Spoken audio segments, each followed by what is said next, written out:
Okay, good morning, everyone. I see some people logging in. Just going to give everybody another minute or so to get logged in, and we'll get started in just a second.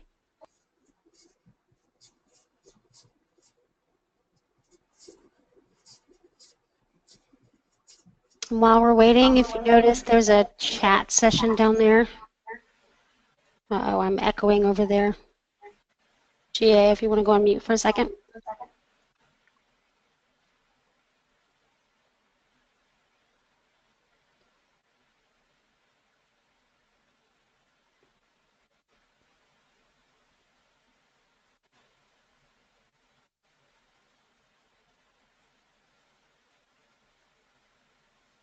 GA, can you go on mute for just a second?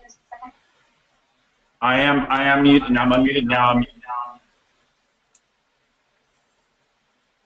Okay, that must be Steve then.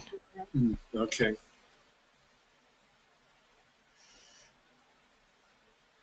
Good morning, everybody. Just give me another second. We're working out some audio details. Okay, that's better. Perfect. All right, we're going to go ahead and get started. I'm going to introduce Mr. G.A. Bartek. I see, thank you, Randall. He says he has his whole team there and they are ready to go and join us for the presentation. That's awesome. Thank you, Mr. Connolly. Happy to have you and your team here with us. GA is a sales extraordinaire. He's an expert in everything sales, sales training, sales management, sales skills, sales tactics. So we at Alamom Consulting have invited him and his team in to help us educate our clients on how to create the best customer experience and sales experience for their clients. So go ahead, GA, and introduce yourself, and we'll get started. All right. Well, I appreciate that, Brandy, and hopefully everybody can hear me well. Again, I'm G.A. Bartek, president of R3 Consultants. And really what we spend our time doing is helping improve the performance of sales and customer service teams. And I started my career at Nordstrom, and everything we do is all around the customer experience. That's my DNA. That's what I learned about how do you create a great customer experience. And if you create a great customer experience, the sales will come. But the key is in creating a great customer experience, how do you go about doing that? And how do you as leaders lead your team in helping them create what I call a unique and different, but more importantly, at the end of the day, a really positive buying experience for your team. And it's all about making your frontline employee. How do they communicate? What do they say? How do they say it? And making that your company's competitive advantage. So R3 stands for the right product to the right client at the right time. And what we focus on is how to get your team to say the right thing at the right time in those critical moments when they're talking to a high-value customer or a high-value prospect. And that's what today's all about, is about how is you as a salesperson and or a leader can really lead your team to getting great results by really improving the communication skills and, more importantly, improving that customer process. So really what we believe, it takes two parts to be great in sales. One part is the process, the other part is your personality. You have to have the right process in place that allows you then, if you get the right process, to put your personality into it. Let's break those two down a bit if we can. When it comes down to process, we call it freedom within a framework.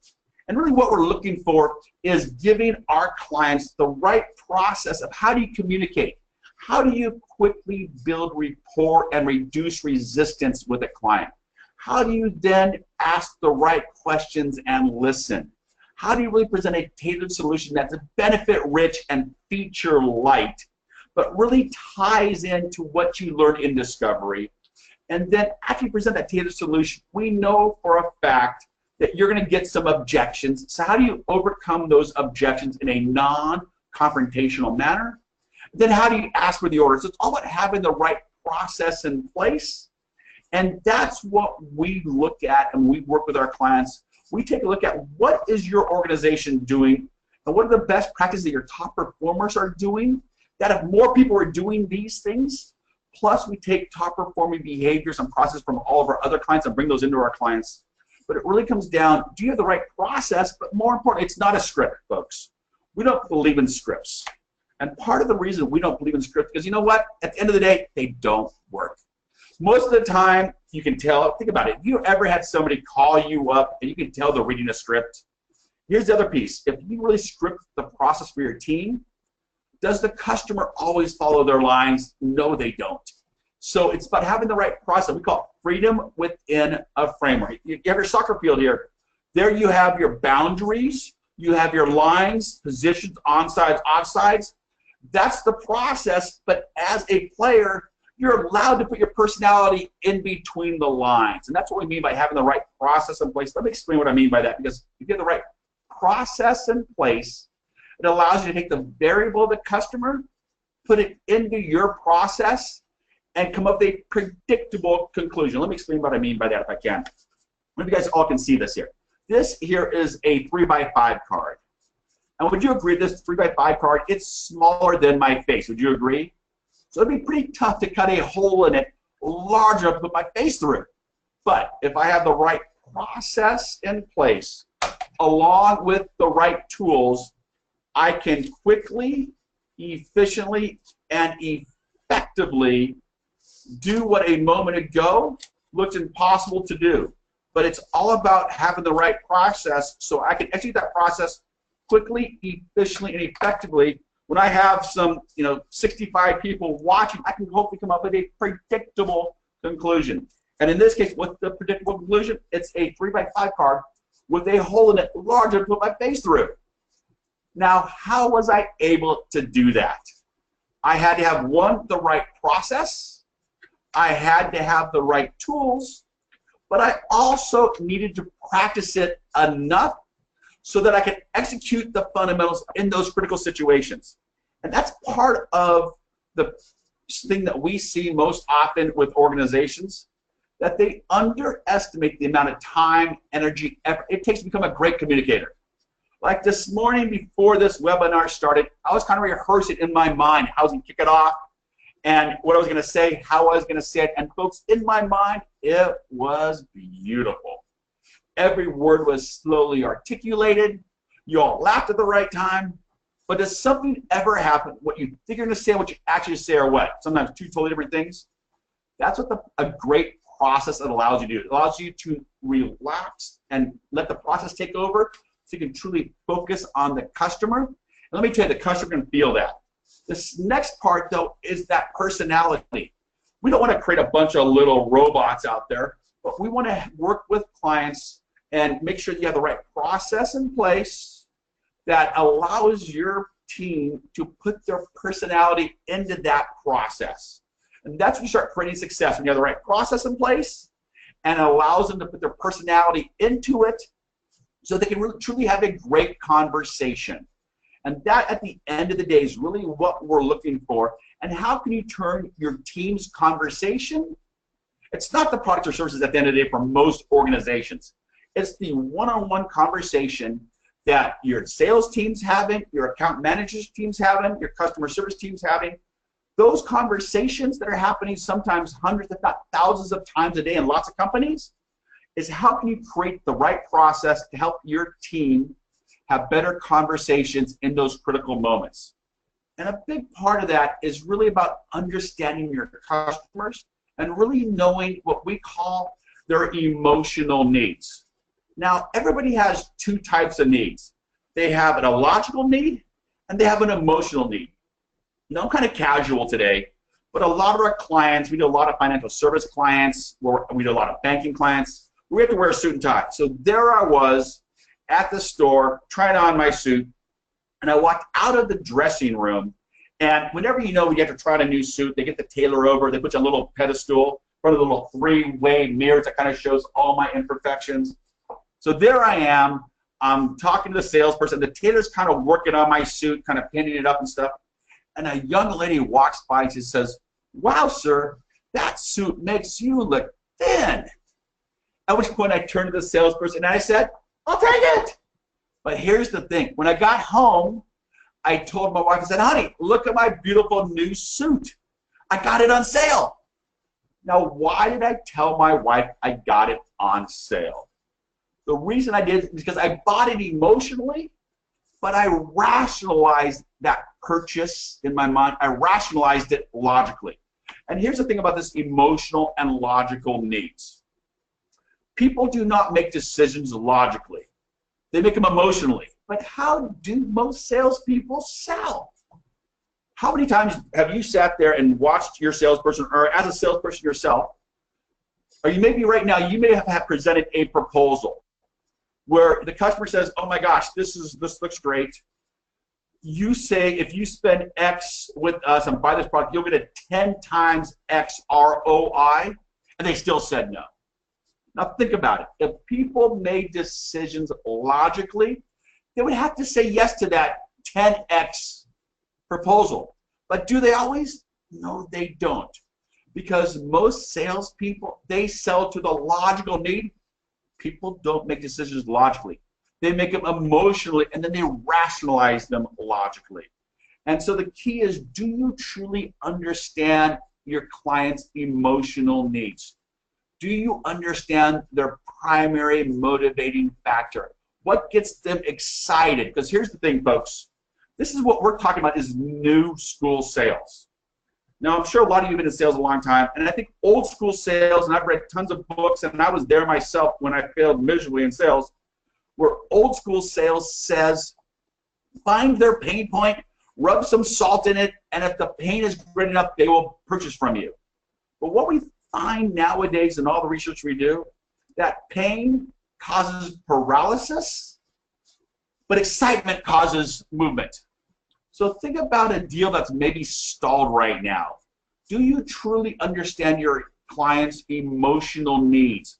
What's going to get them excited? It's not about, yes, you have to understand their pain points, but moving forward, what is the benefit of them purchasing your product or service? How is it going to benefit them? How's it going to benefit their company?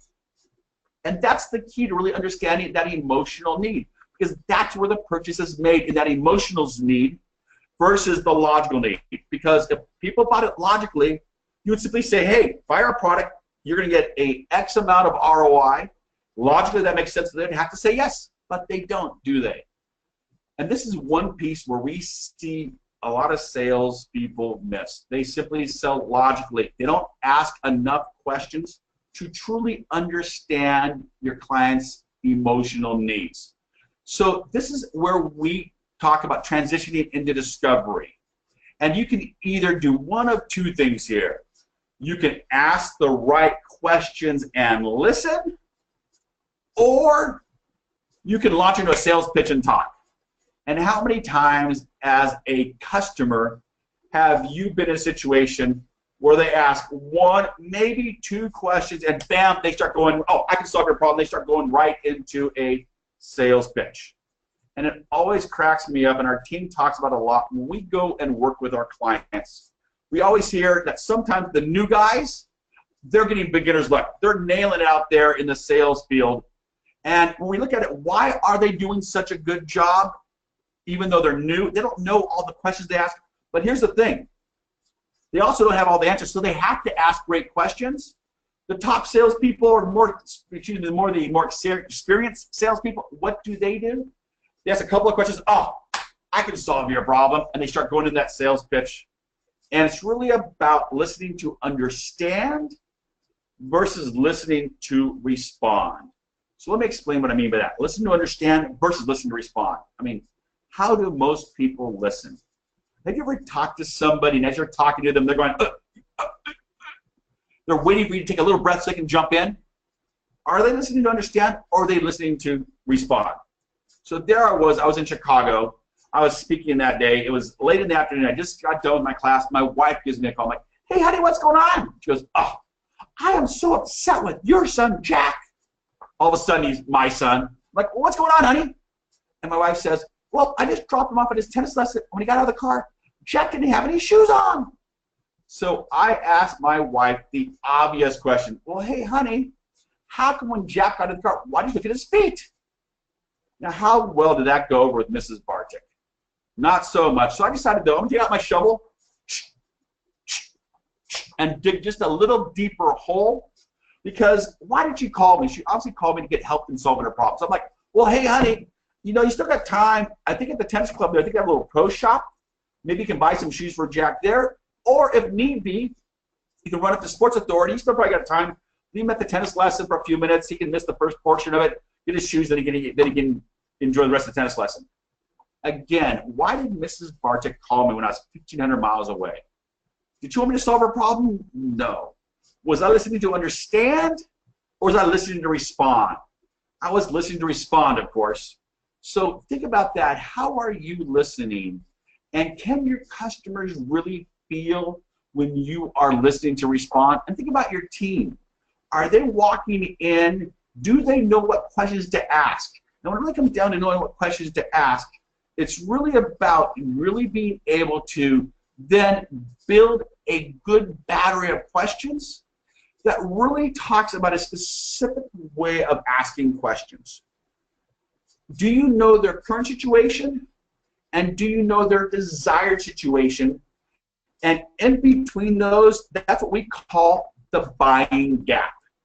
And a big part of discovery is not just for us. A big part of the reason we ask questions and we work with our clients to help their team ask better questions is a big part of that discovery process is simply for your customers' benefit. So they start hearing themselves, the questions they're asking, a lot of times questions they did not ever ask themselves. So it's really about understanding their current situation, where they've been, where they are right now, but more importantly, where do they want to go? And what are the expectations? In our case, we ask the question after we know where they've been, where they are, and where they want to go. What are your expectations of a consulting partner? And so really sitting down and writing out and having a battery of questions at the ready, that becomes part of your DNA. So you don't have to think about it. So seriously, think about this. When you're in a sales situation, or if your team is in a sales situation, what are all the mental gymnastics that is going through your customer's mind? I mean, think about that, or not through your customer's mind, through your salesperson's mind. They're thinking about, okay, is this customer, are they paying attention? Are they buying what I'm saying? What do I ask next? Where do I go? Oh my gosh, I gotta make sure I get home to pick up my kid. All this stuff's going through the mind. And that's what happens when you don't have a very effective process in place. All that clutter can start affecting the focus you have on your clients.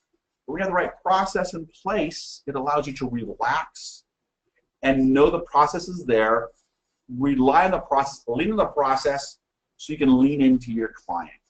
So really understand the questions you want to ask. And a lot of times we work with financial advisors. And a lot of times the financial advisors, they will walk in and the first question they ask a customer is, hey, you know what, how much money do you have? Where do you have it? And how long have you been there? Who's your current financial advisor? What do you like about them? What would you like to see? What do you like? What don't you like about them? And who are all those questions for? They're all for me, the salesperson. And again, a lot of the questions that we ask, hey, tell me a little bit about your company. How did you guys get started? How did you get started? Does everybody you're talking to have a story about how they got started in the business they're in? So make sure your team has the right process for asking enough questions. And we go general to specific. Start off with, hey, how did you get started in the business? How has the business changed? And then we call them double click questions. When you hear an answer, can you ask a follow-up question based on the information that you learned? So this discovery process, it's what we see by most salespeople around the world. They skip the discovery process. They ask one, maybe two questions, they jump right into solution. It's the hardest thing for a manager to do is to get their team to ask great questions. And really what we do is we work with the organizations to develop the list of questions, but more importantly, teach them how to ask the right questions and listen, and how to ask those double-click questions. But more importantly, it's this next phase of the process that really creates what I think is the most important thing you can possibly do in an entire sales presentation. That's what we call our discovery summary. So there I was.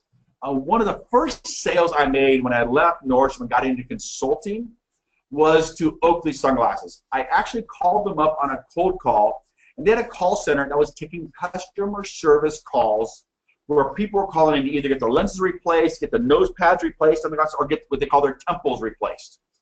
And Jenny, the sales manager, I called up on a cold call. She says, yes, we're looking for some training. Why don't you come on up? So I sat down with Jenny, and I walked right through the same process we teach our clients. I did my pre-call planning. I built some rapport with an agenda statement and a credibility statement. Then I did a deep dive into discovery. I learned about the customer service team, where they've been, where they are right now, where they want to go. I asked no questions about consulting. That's when I really understand the team. Once I understood where they are, where they've been, where they are, where they want to go, they started talking about what does success look like. And then I asked, what are your expectations? What are you looking for in a consulting partner? And we probably spent about almost 30 minutes in discovery. And at the end of discovery, I then delivered what I call our discovery summary. And folks, this is, I truly believe, the most important thing that you can do. I think the sales made right here, you do a great job of the discovery process. So take copious notes during discovery. And at the end of the discovery, like with Jenny, I said, hey, Jenny, thank you so much. I really appreciate you sharing all that information with me. I just want to make sure I have a good understanding of kind of what you talked about, what we talked about so far. That you have a team of 28 reps who are all taking customer service calls. The customers are calling in and they're looking for nose pads, new lenses, new temples, and they're doing a great job of that. They provide great customer service. Your team is pretty young. Most of them are new and want to see this job as kind of a stepping stone in other parts of Oakley. That you've been here for the past year and that sales are kind of flat. And you're really looking to bring in a sales consultant who can help teach the team to transition from the customer service call into a sales call, selling other new products, selling shoes, selling backpacks, selling software, clothing, what you guys call it. And that you're really looking for, when you went from consulting firm, is somebody who has done this before, who can tailor the information directly to Oakley, but also it's really important that Oakley totally owns the material too. Is that pretty much everything they talked about? Anything I missed at all? And Jenny says, you know what, GA? Let me tell you what's really going on. You're absolutely right, sales are flat. And I was brought in here to increase sales. And I'm a little concerned that if we don't increase sales quickly, I may lose my job. Now, why did she wait so long to share that information with me? I think a part of it has to do, when you're talking to somebody in a sales situation, where is their resistance? I think the resistance starts off really high, and the receptivity is down here. But what do you do in the conversation that starts to reduce that resistance and increase the receptivity? And there's lots of little nuances in what you say and how you say it that makes a big impact on that resistance. It can either increase it or it can decrease it. What do you say and how do you say it? Are you increasing resistance or are you decreasing resistance? And are you increasing receptivity? And this discovery summary, it happens. Just, why did she say wait so long to tell me that really vital piece of information? I don't think I had built the trust with her. Now I went back, put together a proposal. When I came back, I walked through the proposal. And what was my proposal going to do? Yes, it was going to increase sales, but more importantly, what was it going to do? Going to save Jenny's job, wasn't it? Now, did it say that anywhere in the proposal? No. But did I get that point across and I verbally communicate that to her? And when we got to do, we're up against a couple other really big companies, much bigger than my company. And when I asked her, Jenny, why did you decide to go with us? She said, GA, it was so obvious that you understood our situation better than anybody else did. Now, did I really understand it better, or did I simply ask better questions? But did I have a process that allowed me to demonstrate back to her that I knew her situation better than anybody else? And think about it. Does every one of your clients think that their situation is totally different and unique? You might. I hear they said all the time, you might be working with 5 other companies just like ours, but our company, oh, we're different and unique. And a big part of discovery, again, is for the customer, for them to realize, wow, these guys do get it. They do understand my company. And now your tailored solution is so much more tailored to what they need. You're now able to uncover the emotional needs, their logical needs, but you also know what success looks like, and you know what their expectations are of you, their partner, and of your products. So it's really about being able to use that process effectively. But think about it, as a coach, how do you now communicate that and train people and transfer the skills that you have across the entire organization? And really when it comes down to it, it's being a great salesperson does not always translate into being a great manager.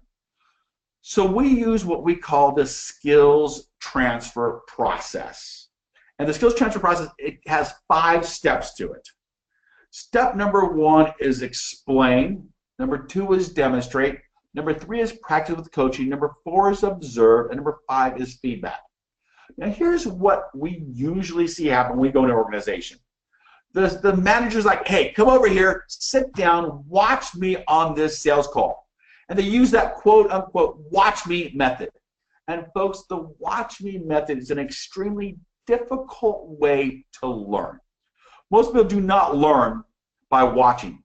They learn by doing and experimenting, and we call it learning is in the wobbles. Babies don't learn to walk by walking. They learn to walk by falling down. And same with communication. Communication is a verbal sport. And what we see is most organizations by a thousandfold underestimate the time, the energy, the effort, and the repetition it takes to become a great communicator. Just think about it. As a coach or as a salespeople, what is the one fundamental skill you have to be really good? It's communication, isn't it? But how much time do you actually practice your communication skills? So with this skills transfer process, it's not the watching method. It's, hey, you're going to explain to them what you're going to do, what we're going to learn here in this one-on-one coaching interaction. Then you as the manager are going to demonstrate what does great sound like. And sometimes our manager's like, oh my gosh, what happens if I don't do it very well? Well, we got to work through that. We have to get I think it's important, especially in communication, that the manager has to be pretty darn effective at it, or you have to come up with some other ways to do that. Maybe it's recorded videos, recorded calls, recorded snippets, creating a call library. Where can people hear what does great sound like so they can hear it, so they can actually then communicate it? And then it comes down to practice and have them actually practicing out loud. And here's the difference we see between sales coaching and deal-specific coaching. When I sit down and we work with managers, oftentimes we'll ask, how often do you coach your team? They're like, oh, I coach my team all day long. All day long they walk into my office and ask me questions. And we really call that deal-specific coaching. Usually what we see is somebody walks into the manager's office, sits down and says, hey, boss, I'm working on this deal. Can you help me put it together? And the boss takes a look at the deal and says, okay, yeah, here's what you need to do. Here's how we want to price it. Hey, here's who we need to get involved in the organization. Here, why don't you call this other person? They had a deal just like this. Ask them a couple of questions. And the coach feels like they're coaching because they're doing what we call deal-specific coaching, where they're putting the deal together, but then we have to transition from deal-specific to sales coaching. And so that's where you have to ask your associate, okay, now that you got the deal put together, when you're meeting with them, present this proposal. What's one concern they may have? All right, it might be pricing. How are we going to overcome that pricing objection? You play the role of the customer, I'll play the role of the sales associate. Let's practice that. And if you practice that 2 or 3 times, do you think your associate, when they walk into your client's, your prospect's office, sit down, present the proposal, and just like on cue, the prospect says, oh, that sounds great, but you know what? I'm looking at this right now. I'm a little concerned about your guys' cost.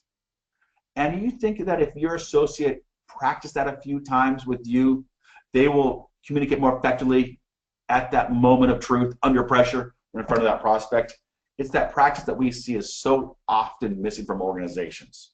If you get nothing out of this whole entire webinar, if you start practicing more what you're going to say, how you're going to say it, that's the key. And what we call it, it's about how do you go from verbal knowledge, that's knowing something, to verbal skill, that's being able to say it effectively, to verbal mastery. And that's being able to say the right thing at the right time in those critical moments that matter most. So now you practice. Now as a coach and manager, are you out in the field observing your team, executing the fundamentals, and are you coaching them?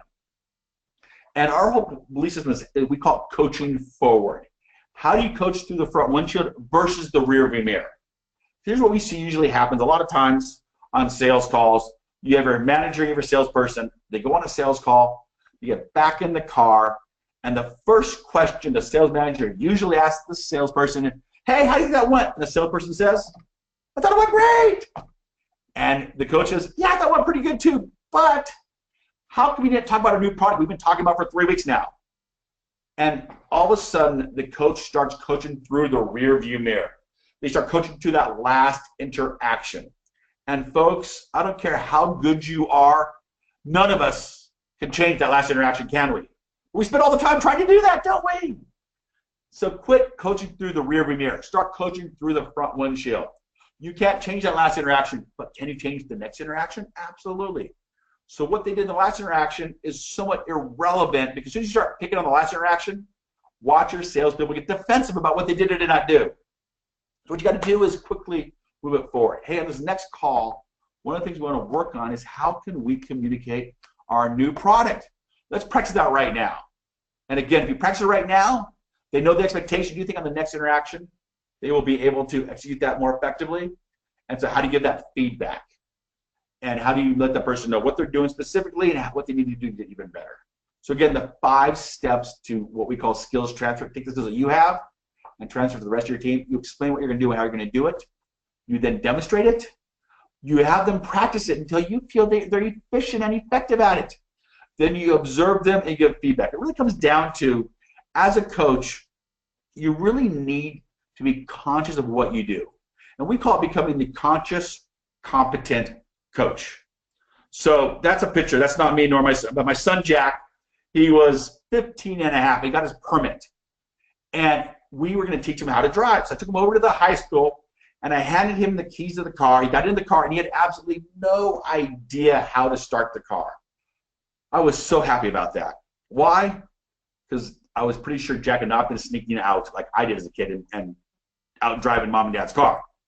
But we drove around the parking lot, and Jack was at that time, and this is kind of the learning circle, how the learning circle works. He was unconsciously incompetent.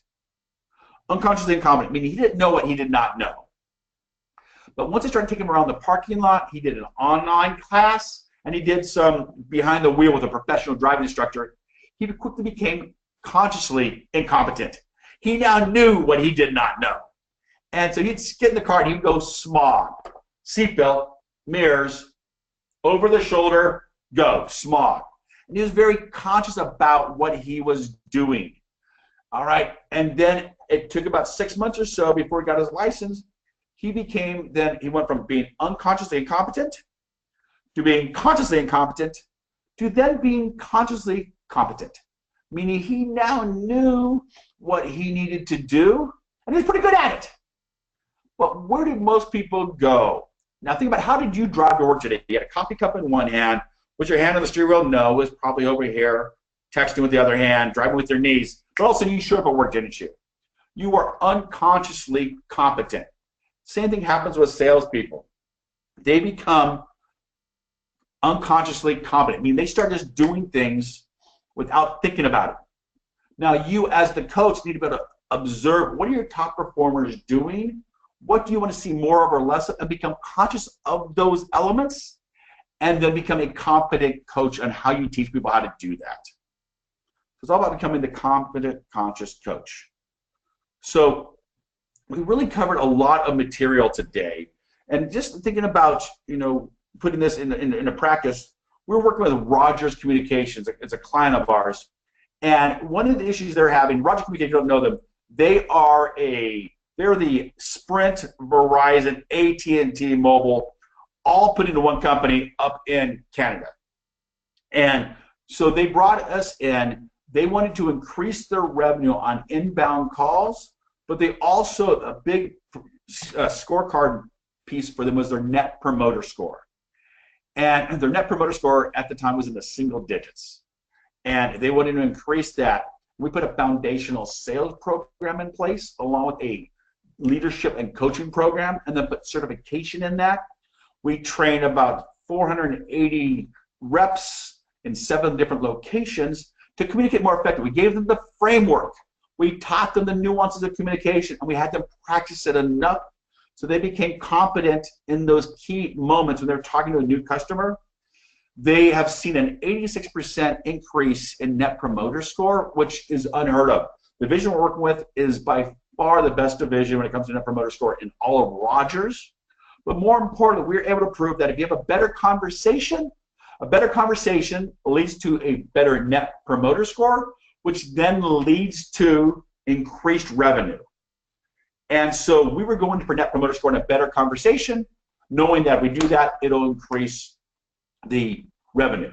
And we've seen that happen time and time again with our clients like Google. We've been there for over 10 years now. Been with the Robins for 6 years, Caterpillar.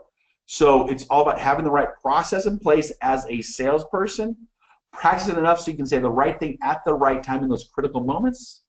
But it's about the management team.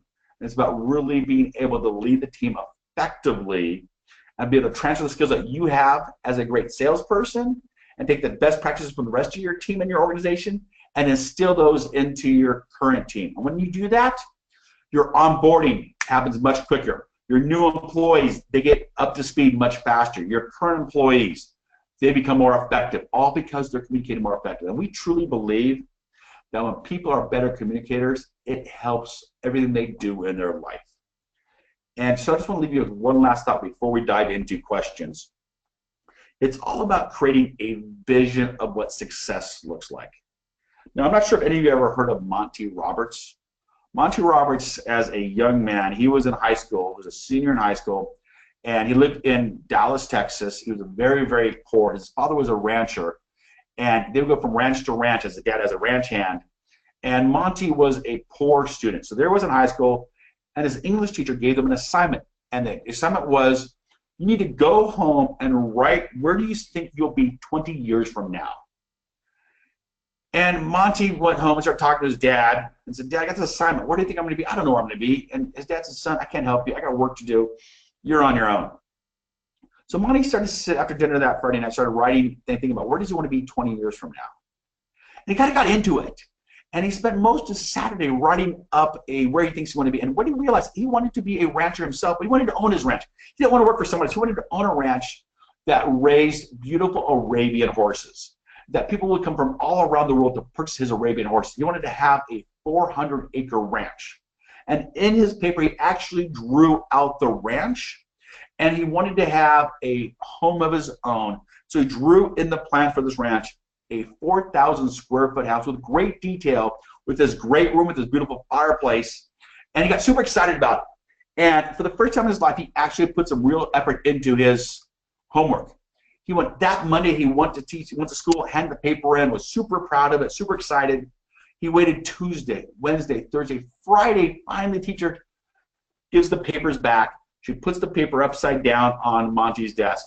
Monty takes the paper, flips it back over, and on it, the top of the page, it says, F, see me. So Monty was pretty upset. After the class, he went up to the teacher. The teacher, I really worked hard on this. Why did I get an F? And the teacher said, Monty, you must have misunderstood the assignment. I asked you to write down and create what you think your vision of success is going to be realistically 20 years from now. Now, come on now. You are failing most of your classes as you have most of your high school. You're probably not going to even get your GED. We'll probably kick you out here when you're 18. You're come from a family that has no money. There's no way you're going to own this big, huge ranch and raise these Arabian horses. So here's what I'm going to do for you, the teacher told Monty. You go home, you rewrite your vision as something that's realistic, and come back and turn it into me on Monday. So Monty went home pretty distraught and discouraged. One talked to his dad again said, son, I can't help you with that. You are on your own. So Saturday started working on the paper. He'd type up a couple pages, start on over, type up a few more pages, and this Saturday we were going to typewriter, rip them up, throw that paper in the trash. Sunday night, about 11:30, he'd been working on the paper, got about 6 pages in, and he said, screw it. Tossed it in the trash. He went back the next morning and said, teacher, you keep your grade, I'm going to keep my dream. True story. Fast forward 18 years. Monty Roberts now owns a 3,600-acre ranch.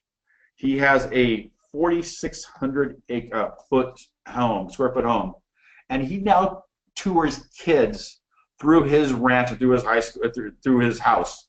And true story, at the end of the tour, he always ends up in his living room, and he tells the story about his teacher and about how he had this dream of creating this ranch with his Arabian horses, and that people would come from all over the world, and that you've now seen it. And the house that you're sitting in right now, I drew this house when I was 18 years old. And he turns and he looks at the fireplace, and above the fireplace is framed, you can see this on 60 Minutes, is framed the paper, and it says FC me. And true story, after one of these tours, the teacher came up to him and goes, Monty, you don't remember me, do you? And Monty's like, I'm sorry, no, I don't. Monty, I was that teacher. I've changed my name, but I was the teacher who gave you that. Thank you so much for keeping your dream and not letting me take the dream away from you. I don't know how many dreams I must have taken away from kids just like you. I am so sorry. Now, you might know Monty Roberts by a different name. They made a movie about him. Robert Redford played him. He's known as the Horse Whisperer. So the key is, though, he had a strong vision of what success looked like. Now's a great time as a salesperson, as a manager, as a leader, as we start going and finishing up 2017 and moving into 2018. Really sitting down and figure out, what does success look like? What is your vision for you and your team? And how are you going to execute that vision so that a year from now you can reach your goals? So with that, I would say, guys, thank you very, very much. I'll be happy to answer any questions you have, and I'll turn it back over to Brandy to moderate this. Thanks, GA. I don't see any questions in the system. They can only, unfortunately, type them in. But I'll ask a few questions of my own while I wait and see if Randall and his team maybe have any questions, or if Ruben has any questions. First of all, what do you think the biggest mistake companies make, sales managers make, hiring personnel make? What's the biggest mistake they make in hiring salespeople? One of the biggest mistakes we see it over and over and over again, is that they want to hire people who, I'm a big believer in hire to personality, and I want people who are hungry, I want people who are humble, and I want people who are smart. And when I talk about smart, I'm talking about street smart. I'm talking about they've been there, done that. They are quickly coachable, and we see it all the time. They're hiring for somebody who's got a ton of experience. I will take all day long somebody who is coachable and who is ready to study the game, over somebody who's been already doing this for 8, 7, 6, 5 years. So I'm taking a look at, and how are you hiring? Are you hiring for personality, or are you hiring for results? I want to teach people the process that we bring in our company, and I want them to bring their personality and put their personality into our process. What usually happens, though, when people hire for their past skills, we find as you now have 10, 20, 30, 40, 50 salespeople all doing their own thing and not creating the sustainable results you're looking for. Awesome. Randall does have a question. He asked, if someone wants to get off the phone quickly, which I've been managing salespeople for 25 some years, and that's the biggest complaint I get from my salespeople is, how do I keep people on the phone? How do I keep people engaged? So he's asking, in regards to the discovery questions, if someone wants to get off the phone quickly, would you still suggest asking discovery questions? Definitely so. And why do they want? Here's the question you have to ask yourself, though. Why do they want to get off the phone quickly? The reason I believe it is because they don't see value in having a conversation with you. So if you're making, and let's talk about, you're making outbound cold calls. What we find usually when people are making outbound cold calls, we work with a lot of companies who do this. The caller calls in and calls the person and says, "Hi, I'm GA with R3 Consultants. Do you have a minute?" All right, we increase the performance of sales teams, and all of a sudden they start diving right into questions. I don't know who you are really, what you do. More importantly, what's the benefit of me answering your questions? But if you can demonstrate with a quick success story of who you are, what you do, and ask relevant questions that aren't just for you, the salesperson, then I find people are much more inclined to stay on the phone if they see some value and they know that, hey, this is not your first rodeo, you've done this before. So when we work with cold calling, we work on a 3-step process. Step number 1 is introduction, hook, and the ask. I mean, folks, I think, yes, people are busy. And so calling in and trying to have a 10 or 15 minute, 20 minute, half-hour conversation right then and there, that is tough. So I think the goal of that first phone call is to get a second phone call where we can do that deeper discovery. So I'm going to call in and introduce myself, and go right into an issue that they're having. We were working just recently with a auto dealership, or excuse me, with a bank, and they're calling on auto dealerships. And she was calling and saying, hey, I'm a bank, I'm local, I'm going to come by and introduce myself. And everybody's like, no, thank you. But once you called them a hook, what was an issue they had?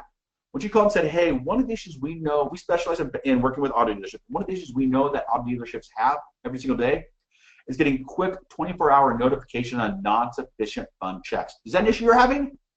And almost to a T, almost every dealership, oh my gosh, that's a huge issue. Well, great. I'd love to spend 15, 20 minutes with you. If you have some time right now, if not, let's set up a point where I can show you how we do that for companies. So do you understand the issue, and can you quickly give a hook that demonstrates, I know what you're going through, and we can solve that problem? Watch them want to stay on the phone longer with you. When they see the benefit to them versus most of the time when we watch cold calling happening, all the questions are for the benefit for the salesperson. Great. Excellent answer. Also, one of the things that we talked about in the intro to this webinar, and when we talked about what the value of this webinar would be, we talked about a positive and memorable experience. Can you just give a couple of examples that you've seen in the companies that you've worked with, because you've worked with, obviously, you know, Google, DirecTV, Cox. What are some examples that you would give me of things that those companies did to, over the phone and in a short exchange with clients, create that positive and memorable experience? So, you know, right now we're working with ASU, and one of the things we're looking at is talking to new students, and we did it with University of Phoenix. And it is about having the right process of quickly, how do you build rapport? But more importantly, one of the things that's about setting up an agenda statement. What's going to happen on this phone call? And then it's about asking the right questions. But it's the questions that they ask where people walk away saying, oh my gosh, these guys really get me. They understand what I'm trying to do when it comes to my education. And then the solution is really tailored to my needs. It's not a generic solution. And even though the products are the same, the solution feels and sounds tailored to my needs. And that's where we see companies who are really, really good, who really crush it, is when their salespeople ask enough questions and listen, and then use that information when they're presenting that solution, where the customer sits there and say, oh my gosh, that's exactly what I want to do. I now see how your product's going to help me get there. Thank you so much. Perfect. Very, very helpful. I have a couple of people still logged on, but I don't see any more questions. So is there anything else that you wanted to throw in, GA, before we wrap up and give people back a precious 10 minutes of their time? Absolutely. No, just at the end of the day, it's all about the two parts. One part process, one part personality. But having the right process in place and getting your team to put their personality into it. And it's about being able to say the right thing at the right time in those critical moments that matters most. And folks, it's not easy. Being a salesperson, being a sales manager, it's tough work. But go out there and put the time and energy in before you're in front of that client, and watch how your sales soar, watch how your team soars, because they're more effective when it comes to what they say and how they say it. Okay, and one last opportunity for you to talk about the benefit of working with you and with the team over at R3. What is the benefit of bringing in an outside consultant to help your organization implement some of these skills and processes and procedures that you've talked about in the webinar today? At the end of the day, it's all about execution. And the simple fact, for the last 20 years, we have experience in working with some of the largest companies in the world, where we get to be in companies every single month, and we get to see what do they do and what are the best practices that they are using, and bring those to our clients. But everything we do is totally customized for our client too. So we take the best practices that we know from working with our clients, and also get to observe from you. But more importantly, at the end of the day, we're an execution company. Knowing what to do is totally different than being able to actually execute it. So we're going to come in and we help our clients execute the fundamentals. Now, when more people, more B and C players are executing the fundamentals of A players, that's when you start seeing this dramatic flywheel effect, and results start going through the roof. So why do companies work with us, and why do we have multiple year relationships with them? Because we get down in the weeds and we help their managers coach more effectively. We put the right processes in place, and we help them execute those things throughout, from new hire, throughout onboarding, throughout the entire sales career. Thank you so much. I also feel, just to add on to that from my experience, when someone comes in from outside and looks at what's going on in your organization, as you know, we've worked with you as well. When someone comes in, they look at it with fresh eyes and with a new perspective, and what that organization may feel like is going right or wrong, it may not be the case when you look at it from just a process perspective and from the top down. So I feel like it's very beneficial to have a third party that's not emotionally engaged and involved in the success of your company until they come in and learn your process. Once that happens, you're able to look at everything from a new perspective and see things that you didn't necessarily see before. So highly recommend having a consultant come in, whether it's R3 or another consultant, of course. I think it's truly beneficial and can definitely change the direction of your organization up to move up and succeed. So I want to thank everyone for your time. Thank you, GA. Did a wonderful job, got to everything even more quickly than I expected. So I'm going to give everybody back a few minutes of their time, and thank you so much. Everyone have a wonderful day. Thank you Good all. luck out there selling today.